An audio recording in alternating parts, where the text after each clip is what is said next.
युक्रेनमाथि थप आक्रमण बढाउँदै रुस दक्षिणी सहर माइकोलिएभमा रुसी सेनाले गर्यो मिसाइल प्रहार।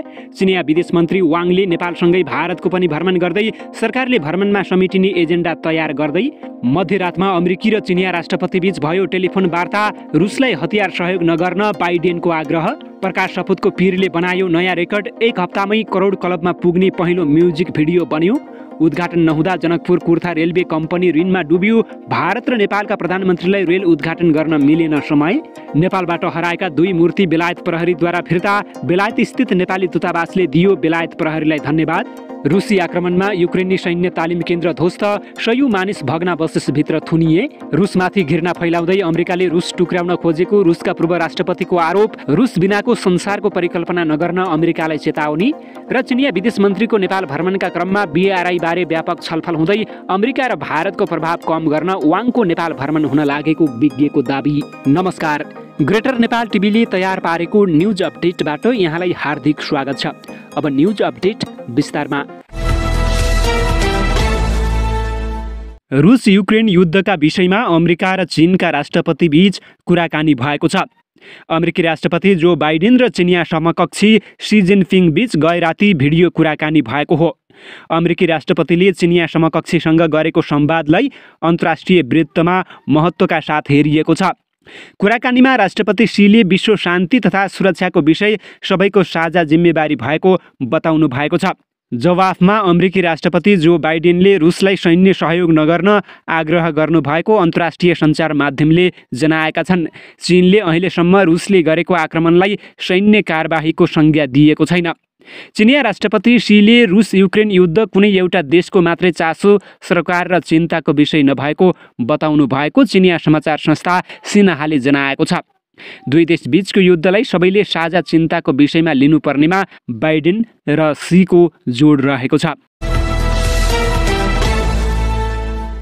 युक्रेनमाथि 24 दिनदेखि आक्रमण गरिरहेको रुसले आक्रमण थप नयाँ सहरहरूतर्फ विस्तार गरेको छ।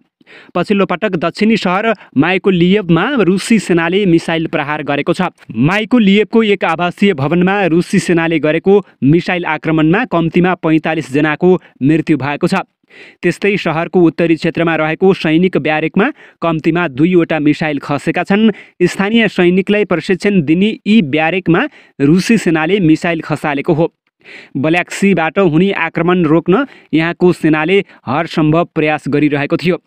त्यस्तै रुसी सेनाले शुक्रबार बिहान लविभ सहरमा ठुला 3 आक्रमण गरेको छ। सैन्य जहाज मर्मत गर्ने एउटा एयरबेसमा रुसले 3वटा ठुला बम खसालिदिएको छ।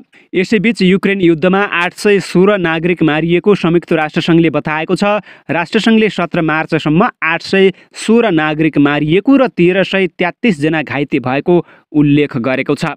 यसैबीच युक्रेनी राष्ट्रपति भलोदिमिर जेलेन्स्कीले तेस्रो विश्वयुद्ध सुरु भएको बताएका छन्। अमेरिकी कङ्ग्रेसमा भावुक भएर सम्बोधन गर्दै जेलेन्स्कीले 100 बालबालिकामाथि रुसी कारबाही देखेर आफू निराश भएको बताएका छन्।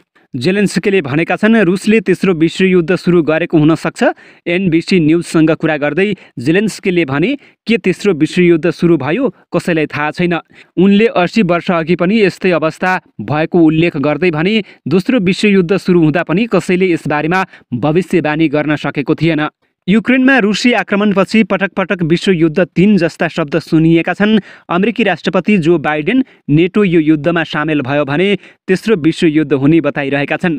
रुसी विदेश मन्त्री सर्गेई लाभ्रोभले पनि तेस्रो विश्वयुद्ध भए आणविक हतियारले लड्ने पनि बताएका थिए। रुसी आक्रमण तीव्र भइरहेका बेला युक्रेनका राष्ट्रपति भलोदिमिर जेलेन्स्कीले ढिला नगरी वार्ता गर्न र क्षति न्यूनीकरण गर्न आग्रह गरेका छन्। झण्डै 1 महिना अघिबाट रुसले आक्रमण जारी राखेको युक्रेनमा 100को संख्यामा युक्रेनी सेना तथा त्यहाँका सर्वसाधारणको ज्यान गइसकेको छ। यद्यपि युक्रेनी राष्ट्रपति जेलेन्स्कीले आत्मसमर्पण गरिसकेका छैनन्। उनले बरु रुसलाई वार्तामा आउन र आफ्नो सम्भावित क्षति न्यूनीकरणका लागि गल्ती स्वीकार गरेर सहमतिमा आउन आग्रह गरेका हुन्। उनले रुसी राष्ट्रपति भ्लादिमिर पुटिनलाई पछिल्लो पटक भनेका छन् यो वार्ताको समय हो। यो क्षेत्रीय अखण्डता पुनर्स्थापना र युक्रेनका लागि न्याय कायम गर्ने समय हो। नत्र रुसको घाटा यस्तो हुनेछ जसलाई पुनः प्राप्ति गर्न धेरै पुस्ता चाहिन्छ। त्यसैगरी उनले अघि भनेका छन्, हाल वार्ताको खाँचो छ, रुसलाई उसको गल्तीको कारण भएको क्षतिलाई न्यून गर्ने एउटा अवसर पनि हो। यो उसका लागि भेटघाट गर्ने समय हो। रुसले युक्रेनको राजधानी कियभलाई लक्षित गरेर आक्रमण गरिरहेको छ। उसले केही सहरहरू भने कब्जा गरिसकेको दाबी गरेको छ। यसैबीच युक्रेनी राष्ट्रपति जेलेन्स्कीले अर्थपूर्ण शान्ति र सुरक्षा वार्ताका लागि रुसलाई आह्वान गरेका छन्। चिनिया विदेश मन्त्री वाङ यीले नेपाल र भारतको भ्रमण गर्ने भएका छन्। परराष्ट्र मन्त्रालयले यीको मार्च अन्तिम सातातिर हुने यीको नेपाल भ्रमणको अहिले तयारी गरिरहेको छ। भारतीय सञ्चार माध्यमहरूले विदेश मन्त्रीले भारत पनि भ्रमण गर्ने बताएका छन्। एनडीटीभीका अनुसार उनी नेपालबाट भारत भ्रमणमा जान लागेका हुन्। यी भ्रमणको मिति भने टुङ्गो लागिसकेको छैन। सन् 2020 मे 5 मा लद्दाखमा भएको भारतीय र चिनिया सेना बीचको भिडन्तपछि भारतमा पहिलो पटक चीनबाट उच्च स्तरीय भ्रमण हुन लागेको हो। यसअघि परराष्ट्र मन्त्रालयमा आयोजित पत्रकार सम्मेलनमा परराष्ट्र मन्त्री नारायण खड्गाले नेपालमा उच्च स्तरीय भ्रमण हुन लागेको बताएका थिए, तर उनले कसको भ्रमण हुन लागेको खुलाएका थिएनन्। पछिल्लो समय नेपालमा अमेरिकी सहयोग परियोजना यामसिसी पास गर्ने बेलामा चीनले सार्वजनिक रूपमै टिप्पणी गरेको थियो। यामसिसीमा अमेरिकाले धम्कीपूर्ण कूटनीति सुरु गरेको र यो सहयोग हो कि प्यान्डो राज बक्स भन्ने चिनिया विदेश मन्त्रालयका प्रवक्ताहरूको टिप्पणीले काठमाडौँको कूटनीतिक वृत्तमा चर्चा पाएको थियो। यामसिसी पारित भएपछि पछिल्लो समय अमेरिकासँग व्यापार युद्ध गरिरहेको उत्तरी छिमेकी चीनसँग नेपालको सम्बन्ध कसरी अघि बढ्ला भन्ने चासो भइरहेका बेला चिनिया विदेश मन्त्री काठमाडौँ आउन लागेका हुन्। परराष्ट्र मन्त्रालयले अहिले वाङको भ्रमणका क्रममा हस्ताक्षर हुने एजेन्डाहरूमा तयारी गरिरहेको छ। वाङ यसअघि 2076 असोजमा भएको राष्ट्रपति सी जिनपिङको भ्रमण अघि नेपाल आएका थिए। गत वर्ष मङ्सिरमा चीनका रक्षा मन्त्री वेइ फेङहे काठमाडौँ आएका थिए। गायक प्रकाश सपुतको नयाँ गीत पीर सार्वजनिक भएदेखि नेपाली सामाजिक सञ्जाल प्रयोगकर्ताहरूमा यो चर्चाको विषय बनेको छ। माओवादी सशस्त्र द्वन्द्वमा होमिएका एक जोडी पात्रले अहिले भोगिरहेको जीवनमा आधारित गीतबारे मिश्रित प्रतिक्रिया आइरहेका छन्। माओवादीका कार्यकर्ताले मात्र होइन, नेताहरूले पनि सामाजिक सञ्जालमा गीतप्रति आक्रोश पोखेका छन्। गायक प्रकाश सपुतले आफ्नो पछिल्लो गीत पीरमाथि नेकपा माओवादी केन्द्रका नेता कार्यकर्ताले आपत्ति जनाएपछि प्रष्टीकरण दिएका छन्। सामाजिक सञ्जाल फेसबुकमा सोमबार लामो स्ट्याटस लेख्दै सपुतले आफ्नो गीतको भिडियोका दृश्यले कसैको आत्मसम्मानमा चोट पुगेको भए आत्मआलोचना गर्ने बताएका छन्। सर्वत्र चर्चामा रहेको गीतले एक सातामै 1 करोडले हेरेका छन्। यसमा प्रयोग गरिरहेको केही दृश्यलाई माओवादी लगायतले आपत्ति जनाए पनि गीतको चर्चा घटेको छैन। सो गीत युट्युबमा सार्वजनिक गरिएको 1 हप्तामै करोड क्लबमा पुगेको छ। फागुन 27 गतेको राति सार्वजनिक गरिएको गीतको भ्युज यो समाचार तयार पार्दासम्म 1 करोड 6 हजार नागिसकेको छ। फागुन 1 यता हर्न बजाउँदै दिनहुँ नेपाली रेल रित्तै जनकपुर हुँदै कुर्था पुगेर फर्किन्छ। एकैपटक 1300 जना यात्रु बोक्ने रेलमा चालक दल र सुरक्षाकर्मीले ओगटेका 2-4 सिट बाहेक सबै खाली हुन्छन्। रेल गुड्ने बेलामा लिक वरिपरि स्थानीयको भिड लाग्छ। धेरै जसोको चाहना छ नेपाली रेल चढौँ, तर उद्घाटन तङ्गारो बनिदिँदा नेपाली रेलमा यात्रु चढ्न नपाउँदा आम्दानी पनि गुमिरहेको छ। फागुन तेस्रो सातादेखि रेलको उद्घाटन हुने आश्वासन पाएपछि नेपाल रेलवे कम्पनीले फागुन 1 देखि ड्राई रन थालेको हो। यसअघि धेरै पटक उद्घाटनको बाचा पुरा नहुँदा रेल सञ्चालन अन्यलमा मात्र परेको थियो, तर यसपालिको बाचा घर्किँदा रेलवे कम्पनीको नोक्सानी बढेको बढिरहेको छ। नेपाल र भारतका प्रधानमन्त्रीले रेलको उद्घाटन गर्ने भनिए पनि दुवै प्रधानमन्त्रीको समय नजुर्दा ड्राई रन लम्बिएको छ। रेलको उद्घाटन कहिले हुन्छ अझै टुङ्गो लागेको छैन। ड्राई रन खर्चिलो भएपछि मङ्गलबारदेखि 1 दिन बिराएर मात्रै रेल सञ्चालन गरिएको छ। रेल 1 दिन ड्राई रन गर्दा डिजेल मात्रै 125 लिटर खर्च हुन्छ। यसका लागि फागुनमा मात्र करिब 4,70,000 रुपैयाँ डिजेलमै खर्च भएको छ।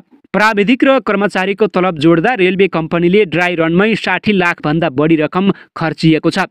तर आम्दानी शून्य हुनुमा उद्घाटन नै कारक बनेको छ। प्रधानमन्त्री कार्यालय, परराष्ट्र मन्त्रालय र नेपाल स्थित भारतीय दूतावास मार्फत दुवै देशका प्रधानमन्त्रीको समय मिलाउन प्रयास गरे पनि सम्भव भइरहेको छैन। रेलवे कम्पनीका एक अधिकारीले भने रेल सञ्चालनका लागि जारी अध्यादेश पनि निष्क्रिय भएपछि रेल सञ्चालन झन अनिश्चित बनेको छ।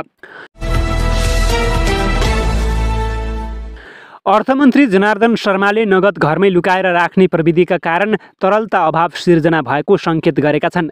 शुक्रबार नागरिक लगानी कोषको 22औं वार्षिक उत्सवलाई सम्बोधन गर्दै उनले पछिल्लो समय पैसा लुकाएर राख्ने प्रवृत्ति झन बढेको भन्दै त्यस्तो पैसा खोज्न थालेको बताएका छन्। तरलताको अभाव सिर्जना गराउन ओछ्यानमुनि वा सिरानमुनि पैसा राख्ने प्रवृत्ति बढेको अर्थमन्त्री शर्माको जिकिर रहेको छ। पुँजी कतै हराइरहेको छ, आखिर बजारबाट पैसा कहाँ हराइरहेको छ?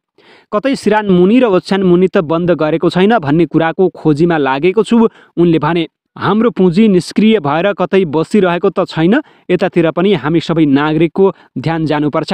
अर्थमन्त्री शर्माले cryptocurrency, digital networking, hyper fund लगायत नयाँ प्रविधिको दुरुपयोग गरी पुँजी पलायन भइरहेकाले रोक्न संयन्त्र विकास गरिसकेको पनि जानकारी दिएका छन्। उनले भने नयाँ विकास भएका विभिन्न प्रविधिहरूको दुरुपयोग गरेर पुँजी पलायन हुने प्रक्रिया देखा परेको छ। त्यसलाई नियन्त्रण गर्न विभिन्न संयन्त्र परिचालन भइसकेका छन्। पछिल्लो समय देशले तरलता अभावको समस्या खेप्ने क्रम लम्बिएपछि अर्थ मन्त्रालय पुँजी जुटाउन निरन्तर क्रियाशील भइरहेको उनले बताएका छन्।